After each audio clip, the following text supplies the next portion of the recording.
Movie की शुरुआत होती है बड़े से भयंकर समंदर से। उसमें बेहद बड़ी बड़ी लहरें उठ रही थी। उसमें एक सेलर शिप भी था जो मरमेड का शिकार कर रहे थे। इसी बीच हम एरिक को देखते हैं जो इन लोगों को ऐसा करने से रोक रहा था। उसको इन सब चीजों में कोई इंटरेस्ट नहीं था। उसको सिर्फ एंटिक चीजों का कारोबार करना था। वहाँ ग्रिम्स आता है और उसको समझाता है कि उसे आगे कुछ बेहतर करना होगा। दूसरी शिप्स बेहतर सामान ले जाकर पैसा कमा रहे थे, लेकिन एरिक के तो कुछ और ही प्लान्स थे। वो दूरबीन निकाल कर समंदर में देख रहा था कि बड़ी सी लहर आकर शिप से टकरा जाती है और उसकी दूरबीन समंदर में गिर गई थी। सीन अब शिफ्ट होता है समंदर के अंदर। वहाँ एक अलग ही दुनिया बसी थी जो हमारे समझ से बाहर थी। एक एक करके वहाँ मरमेड जमा हो रही थी। ये सारे समंदर के राजा किंग ट्राइटन की बेटियां थी। उसकी 7 बेटियां थी, मगर वहाँ सिर्फ 6 बेटियां उपस्थित थी और जो सबसे छोटी बेटी थी उसका नाम एरियल है, वो यहाँ मौजूद नहीं थी। तो राजा अपने एडवाइजर क्रैब को भेजता है एरियल को ढूंढने के लिए। वो बेचारा उसको इतनी बड़ी समंदर में ढूंढने के लिए निकल पड़ता है। हम अब एरियल को देखते हैं जो समंदर में घूम रही थी। उसको वही दूरबीन मिलती है जो एरिक के हाथों से समंदर में गिरी थी। वो उसको उठाकर उसमें से देख रही थी कि उसको डूबे हुए जहाज दिखाई पड़ते हैं। वहाँ उसके साथ उसका दोस्त फ्लॉन्टर भी था जो एक छोटी सी फिश थी। एरियल वहाँ डूबे जहाजों में जाने के लिए बहुत उत्साहित थी, लेकिन फ्लॉन्टर उसको बोलता है कि वहाँ बड़े शार्क्स है। लेकिन वो उसकी बातों को अनसुना करके आगे बढ़ती जा रही थी और कुछ सामान इकट्ठा कर रही थी कि तभी वहाँ बड़ी सी शार्क आ गई थी और वो एरियल पर हमला कर रही थी। एरियल बड़ी मुश्किल से अपनी जान बचाकर भाग रही थी और बड़ी चालाकी से वो ग्लास की मदद से शार्क को फंसाकर वहाँ से निकल जाती है। एरियल का एक और दोस्त था जिसका नाम शटल है। एरियल को जहाज से फोक मिला था, लेकिन उसको फोक का इस्तेमाल करना नहीं आता था। शटल उसको बोलता है कि शायद ये इंसानों के बाल बनाने के काम आता होगा।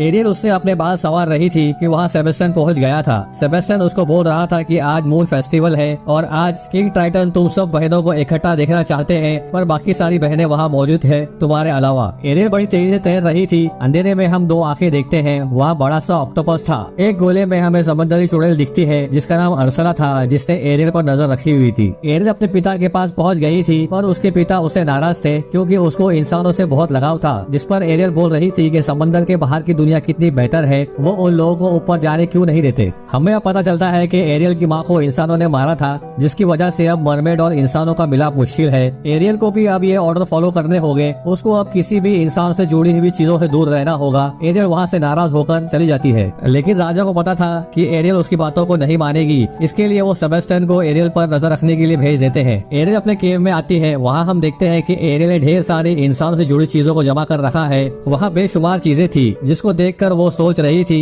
कि इंसान समंदर के बाहर की दुनिया में कितनी बेहतरीन जिंदगी बिताते होंगे। उसको समंदर के बाहर की दुनिया देखी थी। वो गाना गा रही थी कि उसको महसूस होता है कि ऊपर धमाके हो रहे हैं। वो तेजी से तैर कर बाहर आकर देखती है। वहाँ एक शिप थी, उसमें खूब सारी आतिशबाजियां हो रही थी। ये एरिक का शिप था जो सेलिब्रेट कर रहे थे। एरियल ये सब देखकर बहुत खुश हो रही थी। सब मिलकर डांस कर रहे थे। ग्रिम्स उसको ऐसा करने से मना कर रहा था क्योंकि वो प्रिंस था, लेकिन एरिक बड़ा सीधा बंदा था। उसमें कोई भेदभाव नहीं था। एरियल ये सारी बातें सुनकर खुश हो रही थी और सोच रही थी कि एरिक कितना अच्छा आदमी है। इसी बीच वहाँ तूफान आ गया था। बेहद जोरों से बारिश गिर रही थी और समंदर में बड़ी लहरें उठ रही थी। एरिक शिप को संभालने की कोशिश कर रहा था, पर बदकिस्मती से शिप जाकर पत्थर से टकरा गई थी। लोग शिप से बाहर गिर रहे थे और लालटेन जहाज पर गिर गई थी, जिसकी वजह से शिप में आग लग गई थी। शिप अब आग की लपेट में आ गया था। एरिक सबको शिप छोड़ने के लिए ऑर्डर देता है। लोग लाइव बोट में बैठकर वहाँ से निकल रहे थे। एरिक देखता है कि उसका डॉग वहाँ फंस गया है, लेकिन एरिक किसी तरह उसको निकालकर पानी में फेंक देता है जिससे वो लाइव बोट तक पहुँच सके। डॉग पानी में तैर रहा था कि एरिक उसकी तैरने में मदद करती है। अब डॉग लाइव बोट तक पहुँच चुका था। एरिक शिप से जंप मारने वाला था कि शिप थोड़ा पलट जाती है। एरिक अपना बैलेंस खो चुका था और शिप से टकराकर पानी में गिर गया था। एरिक उसको ढूंढ रही थी, पर वो उसको कहीं दिखाई नहीं दे रहा था। शिप भी अब बुरी तरह जलकर टूटने लगा था। एरिक समंदर की गहराई में डूबता जा रहा था,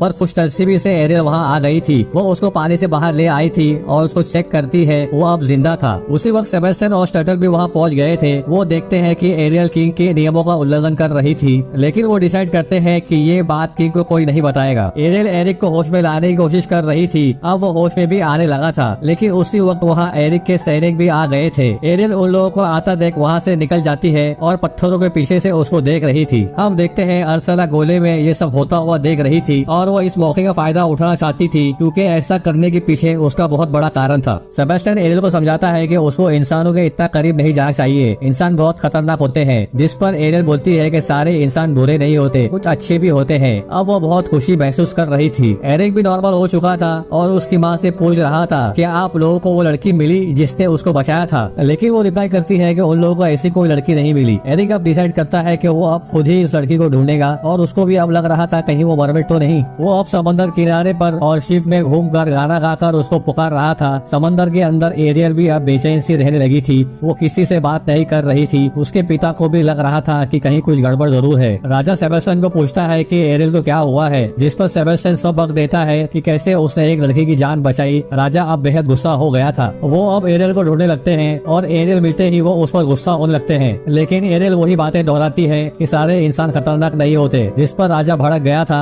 और वो एक एक करके सारी चीजों को बर्बाद कर रहा था जो एरियल ने जमा की थी। एरियल ऐसा होता देख बेहद दुखी हो गई थी। फिर राजा वहाँ से चला जाता है। फिर वहाँ से एक जादुई कांच आ गई थी जिस पर अर्सला एरियल को बोल रही थी कि वो उसकी आंटी है, लेकिन सब उसको समंदरी चुड़ैल बोलते हैं। उसको सब एरियल के दिल की बातें पता है और वो उसकी हेल्प करेगी। सेबेस्टियन और फ्लॉन्टर ये सब देख रहे थे। अर्सला बोल रही थी कि वो उसको इंसानों की दुनिया में जाने के लिए वो उसकी मदद करेगी, वो उसको इंसान जैसा बनाएगी, पर उसकी कुछ शर्तें हैं जो उसको माननी होगी। पहली शर्त थी कि उसको 3 दिन के अंदर उसको वापस लौटना होगा और टू किस करके। अगर उसने टू किस नहीं किया तो उसको हमेशा के लिए उसके पास रहना होगा। लेकिन जब वो इंसान बनेगी तो वो पानी में तैर नहीं पाएगी और उसको उसकी सुरीली आवाज अर्सला को देनी होगी। लेकिन एरियल अर्सला की इतनी सारी शर्तें सुनकर परेशान हो गई थी और वहाँ से जाने लगी थी। लेकिन अर्सला अब अपनी आखिरी चाल चलती है। वो उसके पिता के खिलाफ उसको भड़का रही थी और बोल रही थी कि एरियल को सारी जिंदगी पानी में ही बितानी होगी। एरियल अब उसकी बातों में आ गई थी। एरियल उसकी सारी शर्तें मान लेती है। अर्सला एरियल पर जादू करती है। अब एरियल अपनी सुरीली आवाज खो चुकी थी।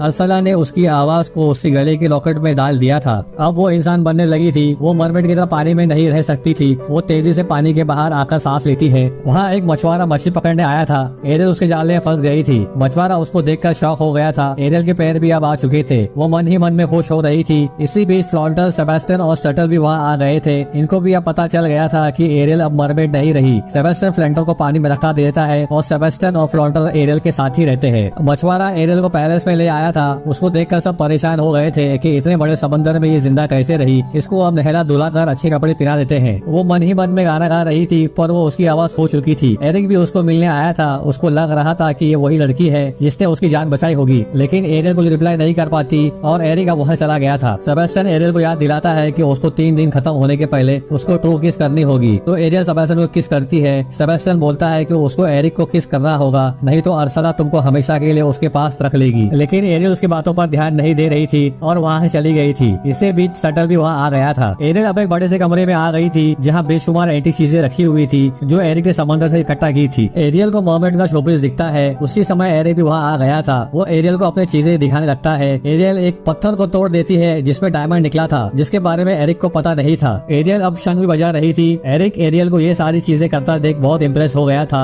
इसी बीच ग्रिम्स भी वहाँ आ जाता है और एरिक को पूछता है क्या उन लोगों को वो लड़की ढूंढना जारी रखना होगा। एरिक रिप्लाई करता है हाँ। एरिक ग्रिम्स को कैरिज का बंदोबस्त करने के लिए बोलता है और ग्रिम्स रिप्लाई करता है कि हाँ वो जरूर बंदोबस्त करेगा। अगले दिन वो दोनों घोड़ा गाड़ी में बैठकर वहाँ से जाने लगे थे। सेबेस्टियन भी उनका पीछा कर रहा था। एरियल भी अब घोड़ा गाड़ी चला रही थी। वो अब गाँव पहुँच चुके थे। एरियल वहाँ की चीजों को देख बेहद खुश हो रही थी और वो खुशी के मारे झूम रहे थे। शाम हो गई थी। एरिक को बोट दिखती है। एरिक एरियल को घुमाने के लिए बोट पानी में उतार देता है। अब तीनों वहाँ जमा हो गए थे और उनको लग रहा था कि यही मौका है। एरियल को एरिक को किस कर देना चाहिए, उसके बाद वो इंसान बन जाएगी और अर्सला का सारा प्लान फ्लॉप हो जाएगा। एरियल और एरिक बेस्ट मोमेंट बिता रहे थे। इतने करीब आ चुके थे कि वो लोग किस करने वाले थे कि तभी अर्सला की भेजी मछलियाँ बोट पलट देती है और अर्सला बहुत गुस्से में थी। बोल रही थी कि ऐसा नहीं हो सकता तो उसको ही कुछ करना होगा। हम अब किंग को देखते हैं। वो बेहद गुस्से में थे और अपनी बेटियों से पूछ रहे थे क्या किसी ने एरियल को देखा है, जिस पर वो बोलते हैं कि उसको किसी ने नहीं देखा। फिर उसके बाद वो सब उसको ढूंढने निकल पड़ते हैं। दूसरी तरफ एरियल और एरिक घर लौट आए थे और वो बहुत खुश थे, जिस पर ग्रिम्स उसको पूछ रहा था कि शायद उसको वही लड़की मिल चुकी है जिसने उसकी जान बचाई थी। लेकिन वो अब भी श्योर नहीं था और वो रात के वक्त समंदर किनारे आकर उसी लड़की को आवाज दे रहा था। उसको एक लड़की दिखाई पड़ती है। एरिक को लगता है कि ये वही लड़की है जिसने उसकी जान बचाई थी। अगले दिन सेबेस्टियन और स्टटल वहाँ आ गए थे और उसको बोलते हैं कि आज का आखिरी दिन है, उसको किसी भी तरह से एरिक को किस करना ही होगा। एरियल तैयार होकर एरिक को मिलने जा रही थी कि तभी वहाँ एरिक ने एक लड़की को ले आया था जो बोल रही थी उसने ही एरिक की जान बचाई थी। लेकिन ये कोई लड़की नहीं, ये अर्सला थी जो अपना रूप बदल कर आई थी। ये सब देखकर एरियल दुखी हो गई थी और वहाँ से चली गई थी। स्टटल को किसी की गाने की आवाज आती है और वो उस आवाज को फॉलो करता है और देखता है ये आवाज लॉकेट से आ रही थी जो अर्सला ने पहना था। स्टटल अब समझ गया था कि ये अर्सला है, तो वो जल्दी से एरियल के पास आकर उसको समझाता है कि उसको कुछ जल्दी करना पड़ेगा, नहीं तो वो एरिक को खो देगी।